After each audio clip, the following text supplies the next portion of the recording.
Hello, I'm Dylan. And I'm Keon. This is Trust Your Doctor, that podcast with disco balls of death, because this week we watched Time and the Rani. Written by Pip and Jane Baker. Again. Directed by Andrew Morgan. And aired in September of 1987. So who doesn't love a good Pip and Jane Baker serial? Well, they've produced consistently slightly above mediocre scripts, so this week is no exception to that, I think. No, it's not. I actually almost forgot how to do the intro there in the beginning, because we haven't done it in 3 weeks, so... Yeah, possibly the longest amount of time we've gone without recording the show in 3 years, except for that one time in 2014, which rivaled this. About that. Which is kind of sad and impressive if you think about it. It just means we've been consistent. Right. Just more than a lot of other podcasts can say. Just casually throwing shade. On every other Doctor Who podcast? Yup. No, I feel like the ones that I listen to anyway have been pretty consistent. We're one of the most consistent. That's okay. Okay. We haven't missed a week in 3 years. We missed 1 week. Okay. We missed 1 week. Missed 1 week. And that was because the episode got deleted and we had to record it the next week. We recorded 2 episodes next week. Anyway. That was like 100 episodes ago, too. We have a new title sequence. Yeah, it's a lot... longer. And a lot more static. Because there's no more...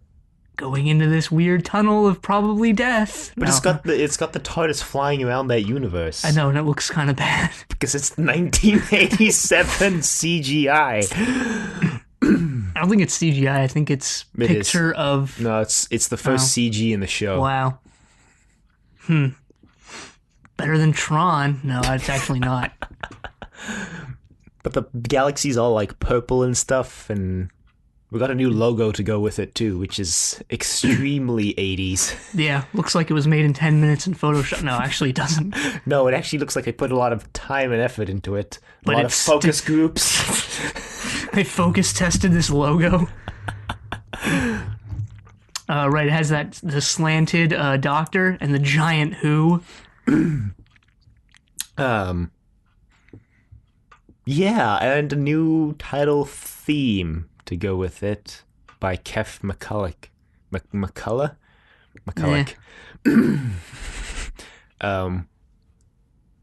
Which is also way more 80s. Yeah, I guess.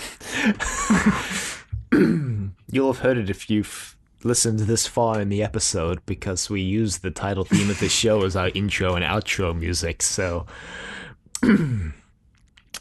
yeah, they also interestingly kind of rearranged the title theme, because now they have the middle 8 in the opening, which has usually only ever been in the end credits. I mean, yeah, I guess they just thought, like, hey, it's probably the best part of the song, so probably shouldn't... Well, it is the best part. Probably shouldn't put it in the credits that almost no one listens to, except me. I just listen to the credits, so... it's not like I watch them anymore. Yeah, I mean, I watch them, but I don't read them. I just kind of look at the screen. You don't want to know who the production designer is? Nope. Or the best boy? The key grip? Yeah, have you watched Doctor Strange? No. Oh, okay, so it has like a ton of visual effects, so the credits are rolling, and then they put the names of like every visual effects artist who worked on it, and it's in like 3 columns, and it scrolls by really quickly, and there's like 100 names, and I was like, wow, did you really need to put all of those names? Yeah, they need their credit. That's true, they probably did, but no one could read them because they were so small and it went by so quickly. Yeah, I was gonna watch Doctor Strange, and then I ended up watching Suicide Squad instead. Worth it. Anyway, so the serial begins with the doctor passed out on the floor. Yeah, okay, this actually wasn't as bad as I thought it was gonna be. Yeah. Because, I mean, he's face down. I thought they were actually just gonna try and pass him off as Colin Baker, like, talking and moving around and acting and stuff, but no. They should have pulled it Back to the Future, too. Well, I mean, that's kind of a different case, because they were just completely retconning her entire... No, I'm talking about the dad, Marty's dad. What? Yeah, they recast him, and there was that whole kerfuffle where the guy sued them for recasting him, and because he didn't want to be in the second one, because he didn't think there needed to be a second one. Crispin Glover. Marty's dad. Right, yeah, okay, yeah. Oh, yeah, the guy in the Crispin Glover prosthetic mask. Yes!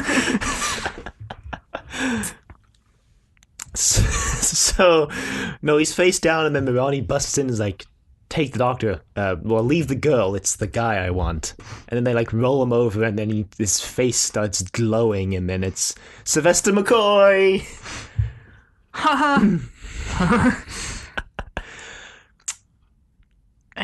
Yeah. So, anyway, yeah, so he's in that crazy rainbow outfit. Apparently, he's 5'6", I think, and Colin Baker was 6 feet. So tall, so the costume didn't fit Sylvester McCoy exactly. Huh. But anyway, yeah, she takes him to her base, I guess. Her lair? I mean, citadel? It's more of a lair than a base. Yeah. We also get this scene of really famous people only from Earth, I guess, locked in weird cabinets with their names on them. Yeah. There's one reserved for the doctor, which I don't think you find out until later, but there is. You find out later when Mel shows up. Because Mel is also knocked out on the console room floor. As a result of spiral scratch. Definitely. So the doctor kind of wakes up and he's like, oh man, look at me. I'm all changed and stuff. Yeah. Ugliest doctor. Yeah, just want to point that out. Just saying. I don't judge. Totally do. What? Who said that? I was going to say that statement in and of itself is totally a judgment. But it's true. He has the coolest voice, though. I mean, okay, yeah, what kind of accent is that? It's Scottish. Scottish? He's from Scotland, I think. I believe he's the first actor who's played the Doctor who doesn't have an accent from England. Huh. Okay. I don't know. I feel like his accent is kind of... Maybe I just don't know that much about accents, which... I mean, yeah, I don't know that much about accents. But I feel like it's kind of English-tinged. And, like, not it might fully be. Scottish. I mean, like, my accent is American-tinged, so... No, I think he's also the Lost Doctor with a non-English accent until Peter Capaldi, so... What accent is Peter? Scottish. Oh, wow, okay. David Tennant has a Scottish accent too, but Russell T Davies asked him to play the Doctor with an English accent because Christopher Eccleston, only played the Ninth Doctor, had an English accent. So, Anyway, the Doctor wakes up. He's like, "What's going on?" Yeah, the Rani, I guess, has been redesigned, or maybe she just dyed her hair because it's brown now. She regenerated. No. She like tries to convince the Doctor that she's doing the right thing, and the Doctor's like, yeah, sure. So he just knocks him out. Yeah, he's suffering from post-regeneration amnesia, or the Rani convinces him that he is. I wasn't really sure. She injects him with... she knocks him out, and then she injects him with the serum that gives him amnesia. Okay. Which I only knew because the Rani's like, I'm going to inject him with the serum. And the like beast thing is like, what does it do? And he's like, oh, it'll just give him some amnesia. I was like, wow, I think I remember that's clunky dialogue. And then she convinces who doesn't love a good Pip and Jane Baker script? She convinces him that the amnesia is post-regeneration amnesia. Right. By putting on a wig and doing a Mel impersonation. And dressing up as Mel, because Mel is wearing questionable outfit. It's not that questionable. I mean, the colors are questionable, but the outfit itself is okay. It looks like cream soda. Like orange cream soda colors. Because it's orange and white. But it's like the pastel orange. It's pink. No, it's not. Yeah, it is. It's totally pink. No way. It's pink. That's definitely a pastel orange. It's definitely pink. I look at that and see nothing but pink. I see that and see pastel orange. Well, I don't know what to say to that. You know, maybe. I guess we'll just have to agree to disagree then. It's pastel orange. I mean, you can think that. I mean, no you one's can stopping think it's pink, but that's wrong. So you have no response. I mean, yeah, because what, yeah. Yeah, she puts on the same outfit that Mel's wearing for some kind of baffling reason, I guess. She really only needed the wig. Well, she does the Mel voice, too, which... Pretty good impersonation of it. I guess, like... It's better than Perry's American accent. Yeah, and then the rest of episode 1 and, like, the rest of the serial, actually, is a lot of just running around and really, I guess dialogue that just doesn't go anywhere. Well, I liked the scene where the Doctor finally realizes that Mel is Mel and the Rani is the Rani and not the other way around. Yeah, because something actually happens in that scene, which it hadn't in, like, ever. Oh yeah, Sarn dies, so the Rani is exploiting these people, these Lacertians from Lacertia, I guess. They're on Lacertia. Yeah, they're on Lacertia. The people are Lacertians. They're all green and stuff. And she's, like, exploiting them for her own benefit, although we don't know what she's trying to do yet. Which is, I guess, probably one of the good things about this serial is, like, it's sort of a mystery what the Rani's doing, like, what's behind the door, because she's trying to have the Doctor fix the mechanism or whatever and not find out what's behind the door. So, one of the Lacertians sets off this trip-wire trap thing. It gets trapped in a bubble. Right. So I guess this bubble just... encapsulates you and then slams you into the... Yeah, it like body slams you, and that's how it kills you.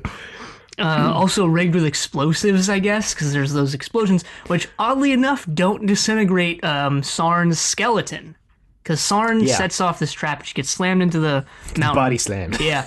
But her remains, her skeletal remains are left behind. Well, maybe the Rani just really likes spooky, scary skeletons. You'd think she'd devise a more efficient trap than a body-slamming bubble. Nope. I didn't think that at all. She's a scientist. So I guess this is a good time to bring up how the Rani seems to have pretty different characterization in this. Good, I'm not the only one who thought that. She kind of seems exactly like the Master now. Yeah. Yeah, so they discarded that whole amoral scientist vibe, like, immediately, so... But at least they write it off through some masterful dialogue where the Doctor's like, I thought you were a scientist with problems before, now I just think you're an evil, crazy person, or whatever he says. Exactly like that. Pip and Jane. What would we do without him? Yeah, what would we do without them? They basically had to single-handedly save the lost season. Not that they were the best persons for the job, but it turned out they were the only ones. So, the Rani's convinces the Doctor that he was working on this machine. He's like, I don't know what this machine does. Just tell me what it does. And she's like, no. And he's like, well, I can't fix it then, but I guess I'll just, like, fiddle around with some electronics. She tries to drug the Doctor. She's like, here, have some water. And he's like, okay, nah, actually, I'm not thirsty. You have it. She's like, Oh, yeah, the umbrella becomes useful later for the first time in forever. Bayes. Yes. And he uses it as a gun. Well, pretends to use it as a gun. And somehow that works. So... yeah, he's like, oh, look what I did. I used the wrong heat sink. And the Rani's all, oh, so if we used a different material, it would be okay. And the Doctor's like, yep. And then he takes a stethoscope and starts listening to the door he's been trying to get through. And he hears the pulse beat. And it's actually a lamprey behind it. No. Well, that would have sucked.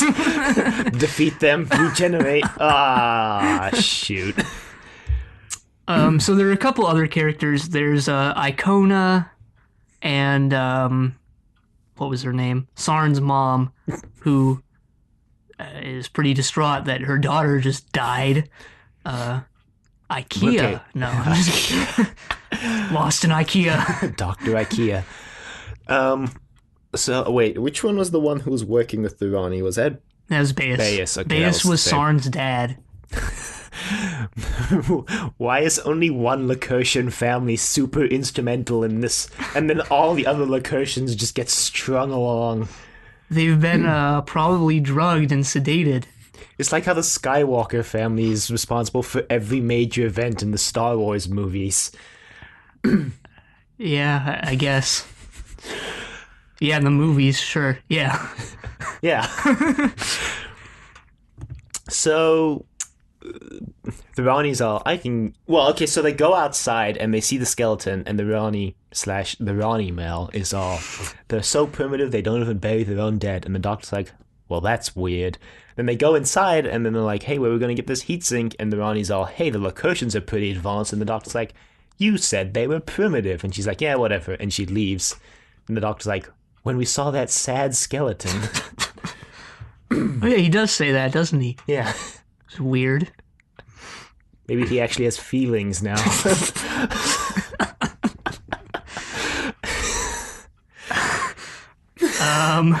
So meanwhile, Mel has escaped, and she's running around the rock quarry that this serial takes place in. She didn't mention that. You mean the rock quarry with the pink sky? Yeah, it has a pink sky. And I think she's met up with Icona, who tries to kill her at first, Yes. and then tries to kidnap her. Yes. And then she convinces her that she's not a threat, and he's like, oh, okay. Yeah, convinces her by stopping him from killing himself on a trap. Oh, yeah, right. And that's apparently evidence enough for him.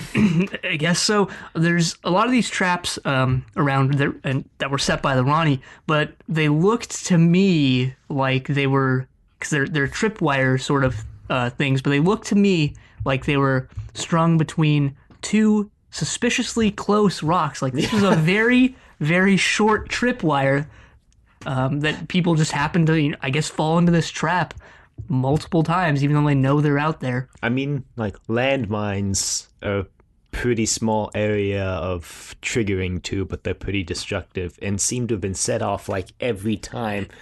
Yeah, no, but what I'm saying is, like, the actual wire itself only seems like it's about a foot or two long. I mean, I guess there's just a lot of them, but, like, why would you have such a short wire? It was like those dumb tree mines in her previous serial. Oh, yeah! That she only put in that one section of the forest, too. Also, I guess they are keeping up her character then. She's an explosives fan.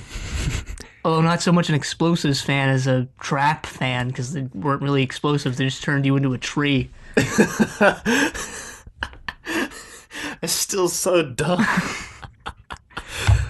Anyway, I think I kind of messed up the order of events, because I think they go to the TARDIS first before they go get the, like, heat sink, because the Doctor's got to try on all those other outfits.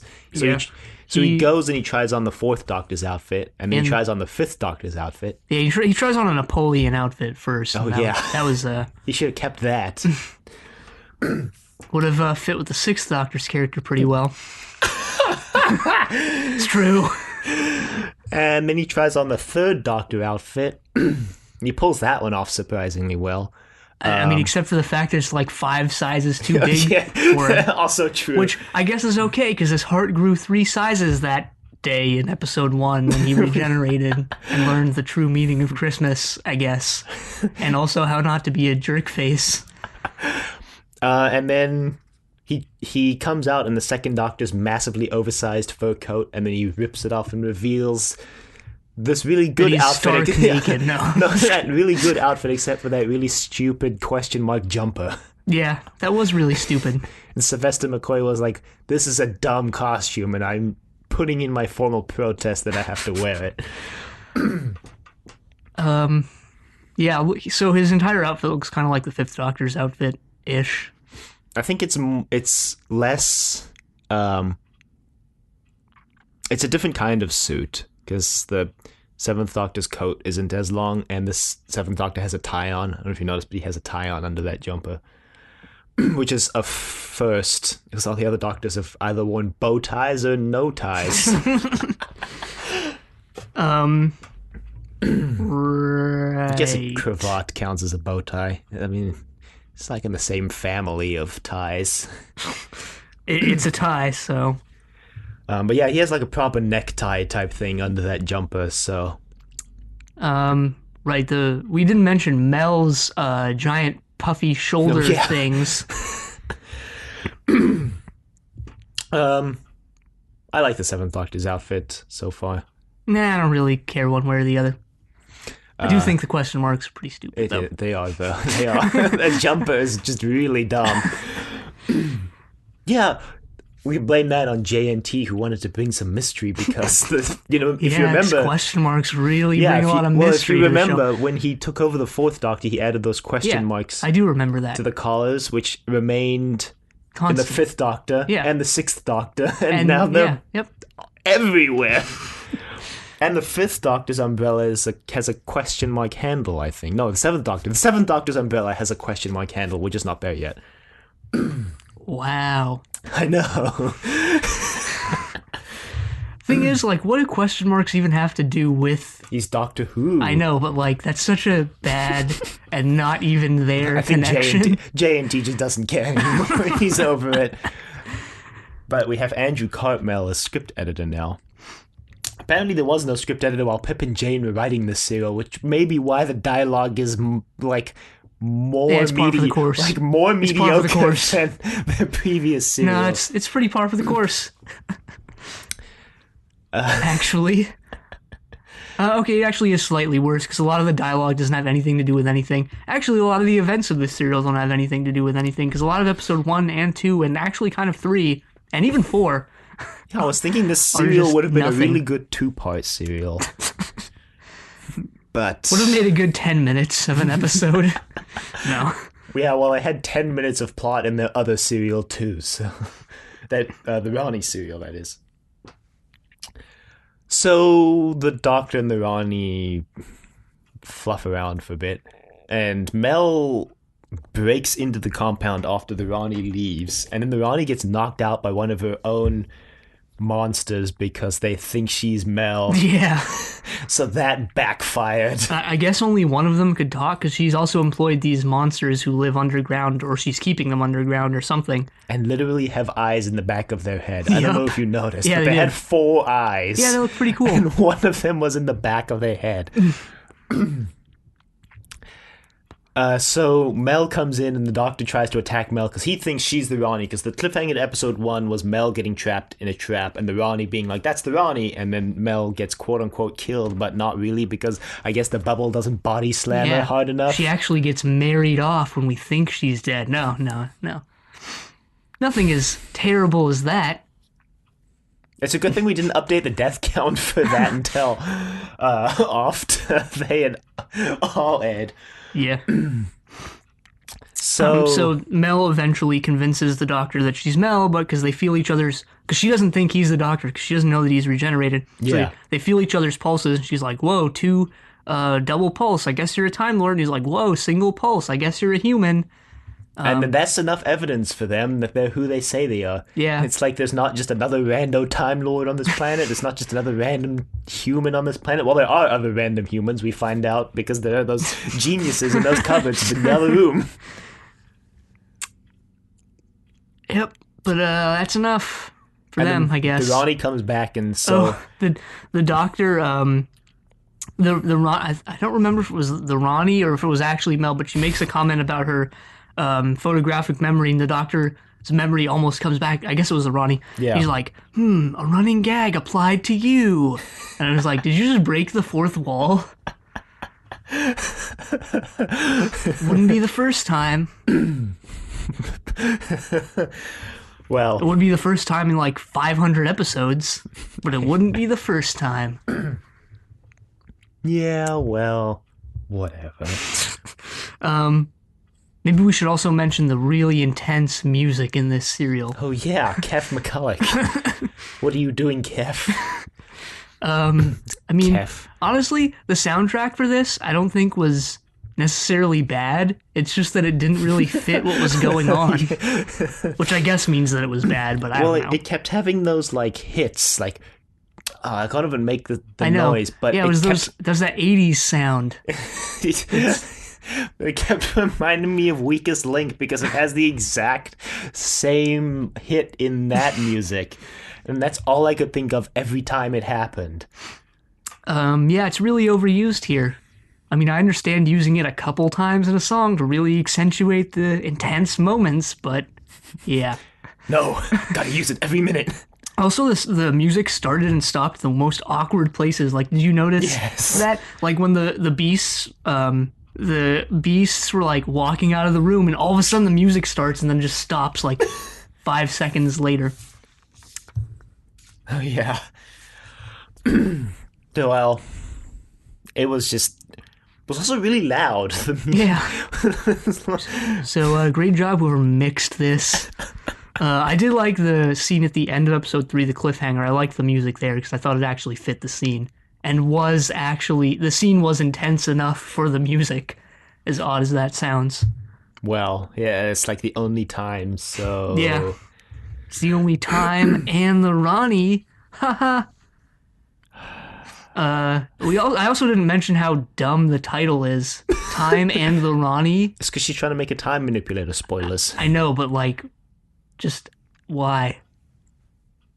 Because time and the Rani. I know, it just sounds bad though. There's an episode in the reboot called Time of the Doctor. Yeah, that sounds a lot better. I thought this serial was called Time of the Rani for a while. That would have been better. It turns out it's Time and the Rani, and I was like, wow, that's dumb. Just like how it turns out Matrix Revelations is actually Matrix Revolutions. No, I think oh no, that's right. I was gonna say it's the other way. No, it's not. It is Revolutions. So the Rani and it's the Doctor's messing with the Rani, and she's like, you know, don't you? And he's like, yep, I know. So she just rips the wig off, and he's like, yeah, you're the Rani. Well, I'm not helping you anymore. And she's like, too late, you already did. And he's like, oh, darn. And I think Mel hangs out with Lacotians for a while. Yeah, she's with Icona. And then Bayes shows up. Icona like name drops Bayes, and then he shows up pretty soon after. He's working with the Rani because she's threatened his people, I guess. Yeah. Oh yeah, and then the Doctor like escapes into that pit of tetraps. Right. Tetraps are those beastie things. Yep. Come to think of it, I guess Bayes never actually finds. Oh no, I guess he does. His wife tells him that, whose name I forgot, tells him that their daughter died. Yeah. He kind of just takes it in stride. Yeah, well, they try to set up this whole moral dilemma about why Bayes is helping the Rani, but they just keep mentioning it. They keep beating it into the ground. I mean, it was kind of all right, but at the same time, Bayes is set up to be like, he's only helping the Rani because he has to, and then there's like a bunch of moments where he could feasibly assist the Doctor in defeating the Rani, and he doesn't. But doesn't. Yeah. Until like the very end, where he kind of does, and sacrifices himself to die. Another day. No. He sacrifices himself to die another day. That's not how that works. That was always the dumbest James Bond title to me, by the way. This is a tangent, but Die Another Day just doesn't make any sense. Die Hard Another Day. That crossover. It's the Christmas special. Die Hard is a Christmas movie, okay? Yeah, it is. I've never actually seen Die Hard, so... So the Doctor escapes the Tetrap pit by just being like, hey guys, don't hurt me, and they're like, okay. Oh, he pulls the oldest trick in the book on the Rani. I don't remember if that's before or later. It doesn't matter. Yeah, it doesn't. All of the events in the serial could have taken place in a different order, and it still would have been the same. He escapes. The Rani actually peers down into the pit, and he's just sort of hidden behind some structure or something. And he's just like, well, guess he's not here. And I was like, This reminded me of a hide-and-seek tactic that I used to use when I was a kid, which is if you're playing in a house and you go into a room and you don't see anyone, you just say, I found you. You might as well just come out. I already found you. And they usually just come out and you're like, wow. Jerk. It's like that joke about Newton, Einstein, and Pascal playing hide-and-go-seek. It's going to be a really nerdy joke, isn't it? It is. So, I think it was Einstein, but it doesn't matter who. So he's got his eyes closed and he's counting, and then so Pascal goes and hides, and Newton just stands and draws a square around himself. So Einstein opens his eyes haha, I found you, Newton. He's like, no, you found 1 Newton per square meter. You found Pascal. All right, I don't get it, but okay. Because a Pascal is a measure of pressure, which is equal to 1 Newton per square meter. Oh, all right. I don't think that would be funny even if I did get it, but haha. No, it's really bad. Yeah. So what were we talking about? Oh, the doctor escapes out of the pit. How the Ranis kidnapped Einstein. Yeah, see, it's totally related. Yeah, well, so the doctor gets captured and they feed him into the brain consciousness thing, and that's how episode 3 ends. Yeah, we also didn't mention the leisure room thing, which is where the Rani's sedated a bunch of people, and she has this laser shooting. Actually, I guess it's a disco ball full of deadly bugs. Yeah, it is. Which look like just green laser pointer lights. Yeah, we forgot to mention that she activates it because she's just angry with the Lacurtians, so she decides to just commit some mild genocide and kill some of them off. Just some light genocide to lighten up the evening with your tea. Yeah, so some of them die and they're like, what did we do to deserve this? Mel is God knows way. Yeah. Oh, there was that bargaining scene. I don't know if that's later episode 4. Yeah. It's after the doctor escapes the brain. Because Mel comes and helps the doctor out of the brain. Yeah, so it's all intense because he's been fed into the brain. Yeah, we've revealed that behind the door is a giant brain. Yeah, so was this supposed to be a thing we already know about? Was this a villain from before? What is it? Is it just a brain? Know. I think it's just a brain. Huh. Pinky and the brain. All right. Yeah, this is the scene with the really intense music that actually fits. Yeah. Well, and then episode 4 starts and the doctor's consciousness just adds nothing. It adds really bad puns. Yeah. Oh, because the running gag of this serial is the doctor's been confusing his idioms. Oh, yeah. Which I guess was, I mean, it was also slightly annoying. But pretty funny. Not that annoying. I didn't think it was that funny. I mean, the funniest one was the one at the end where, I don't remember the exact one, where he's like, something about time, and then Mel's like, no, it's like time waits for no man or something, and the doc's like, who's waiting? I'm ready to go. Huh. Well, so Mel breaks him out of the brain consciousness before he can help solve the problem, and the doctor's like, I still want to know what the hell's going on here, because there's an asteroid of strange matter hurtling near the planet. They've been mentioning this asteroid for the entire thing. Made of strange matter. That's the laziest thing you could name the stuff that your asteroid is made of too. Strange matter. Oh, that's a real thing, right? That's a actual term. I think. Pretty sure it is. I mean, they say it's an actual term, but pretty sure it is. I don't think I've ever heard of it. I think I've heard of it. Heard of dark matter. I think strange matter is real. We're looking it up right now. A particular form of quark matter. Okay. Interesting. So, what it is, or at least what Doctor Who says it is just really, dense matter. So, the Doctor mentions, a ping pong ball, or would be this weight of an entire planet or something like that.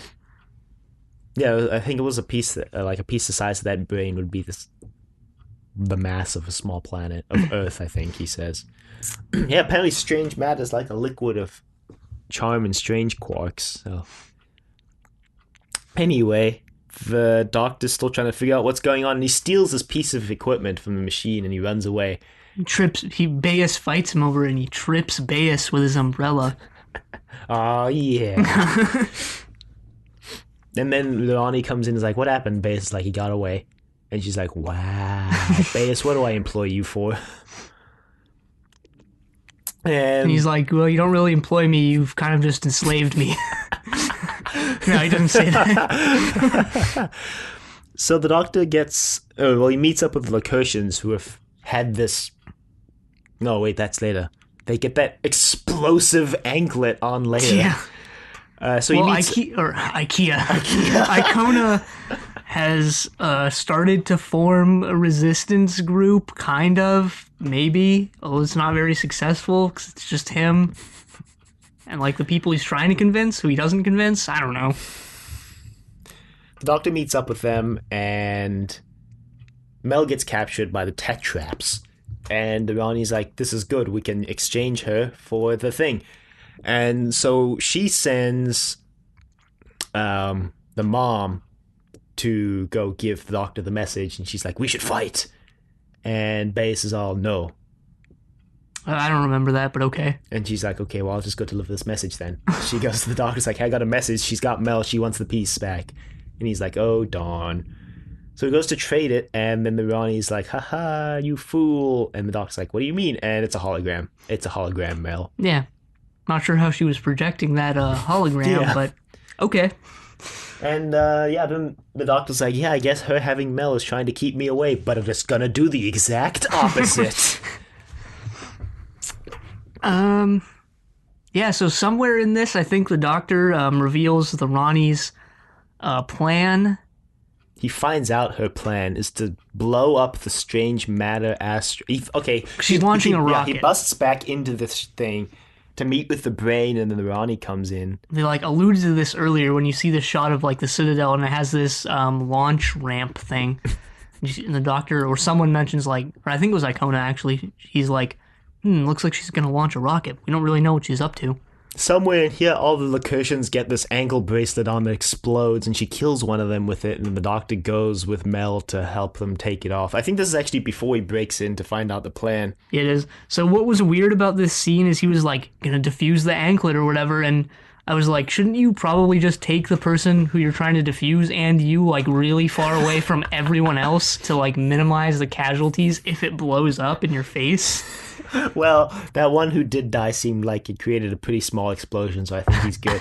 Also, what I thought was going to happen, like, oh, we need a wire to short this. I thought they were just going to take the wire from the one that had already killed a dude, but instead Baez just, like, walks over to this inexplicable... No, it was Icona. Icona, sorry. Walks over to this inexplicable, like, orb thing and just pulls out, like, a gold wire, and he's like, here's a wire. Nah. And I'm like, what? Nah. But yeah, they break in, they find out the plan from the Rani, which is to blow up the strange matter asteroid, which will, like, collide with the planet and turn it into a time monitor? The planet has, like, really high quantities of some element in its upper atmosphere, and, like, blowing up this asteroid is going to somehow change it into a time-controlling device. The entire planet, that is. So she's going to use this entire planet. Yeah, she's going to create a supernova. And her plan is to, quote-unquote, fix certain things that she thinks are wrong about time. And now she's becoming the monk. She mentions how the potential of the dinosaurs was never fully realized. And I was like, thanks to Adric. So yeah, I guess part of her plan is going back in time and stopping Adric from dying. Yeah. No. Well, the Doctor stops her. Yeah, so there's, for the first time, I think, in the show's run, the show's history, there is an actual countdown sequence that plays out in real time almost completely until, like, the final 50 seconds. Until it gets to 4. No, it skips, like, 50 to 20. Yeah, so I don't even remember how they stop it. He just does. Neither do I. Baez goes in to sacrifice some stuff. I guess he holds the brain at gunpoint, which doesn't make any sense because the brain's going to get blown up by the... Oh, no, wait. Her plan was for the brain to survive and become part of the intelligence of the time control. Whatever. Hell, I don't know.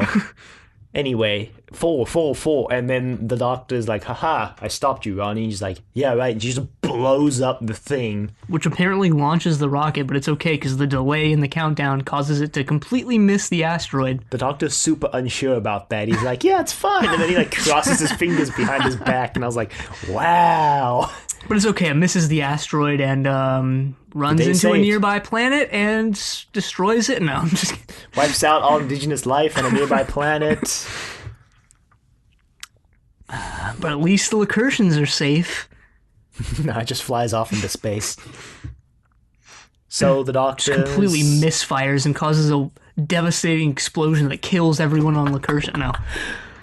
Well, the doctor gives Icona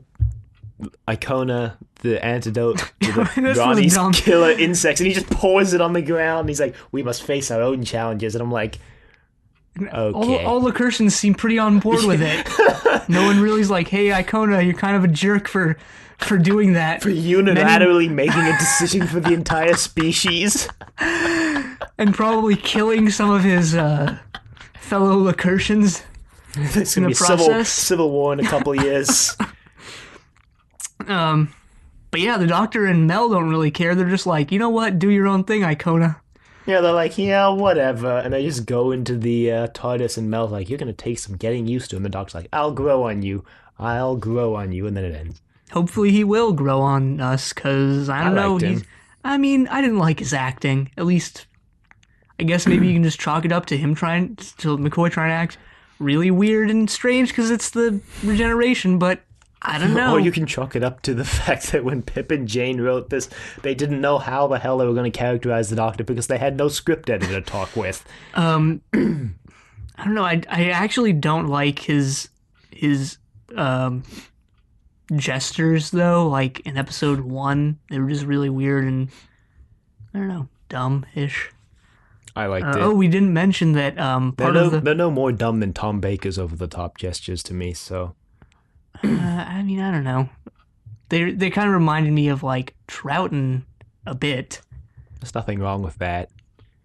I didn't see that it was good in any way here, coming off of the Sixth Doctor, but what we didn't mention was that part of the way that Mel and the Doctor convince each other of who they are is that they mention carrot juice. Oh, yeah. The Doctor's like, I hate carrot juice.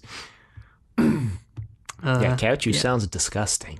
You ever had carrot juice? Have you? No. Okay. I've had a V8, which is... like the same thing? Pretty much, I think. I've had a tomato-flavored V8, and that was just tasted like cold tomato soup. Yeah, I've had tomato juice. It is just cold tomato soup. So I have to imagine that carrot juice is just cold carrot soup, although I haven't had carrot soup either, so... whatever. But yeah, I guess we'll see how the Seventh Doctor plays out. It's too early to judge him, obviously.